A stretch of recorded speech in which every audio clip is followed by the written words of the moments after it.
when I say there's no bubble, what I'm actually saying is there's no macro bubble. There's nothing here that's going to make the headlines. Um, what we have instead is we have many small bubbles.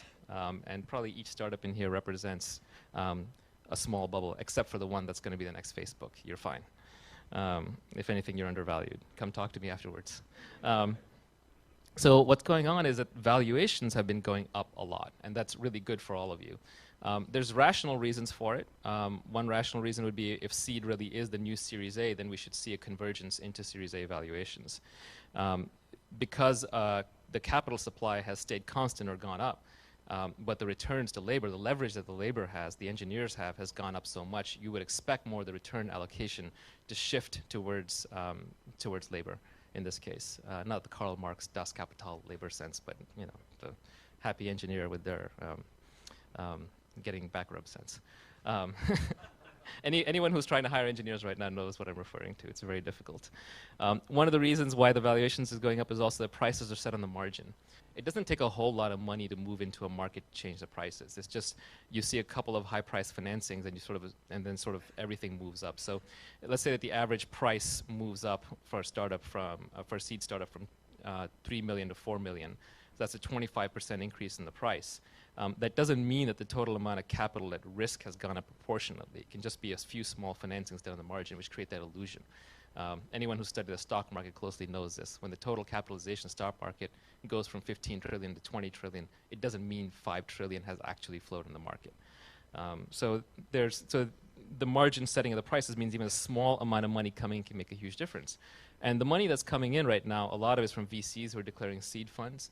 You know, venture capitalists wearing hoodies, writing checks. And that's fine. I mean, if seed is the new Series A, they should be doing that. That wasn't a reference.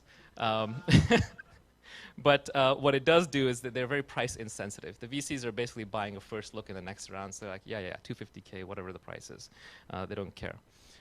And the entrepreneurs are taking advantage of that by setting up party rounds, where they sort of go and they find the least price sensitive the least price sensitive investor or the most price insensitive investor, and they sign that person up to a term sheet or to a note, and they go around and get everybody else to match that note. So it's a good way of kind of running an auction at the margin. And there are newcomer angels here. And my only advice to newcomer angels is be price sensitive. It is a truism in the venture business that it doesn't matter what price you pay as long as you got in the right company.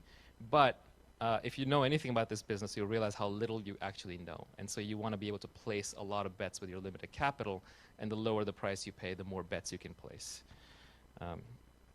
And one of the side effects of this is that hiring is now becoming basically impossible, because the opportunity cost for a great hacker or a great designer or a good entrepreneur is to basically go start a company. So a lot of people who are on the margin can go start their Facebook app company or something equivalent and get funded.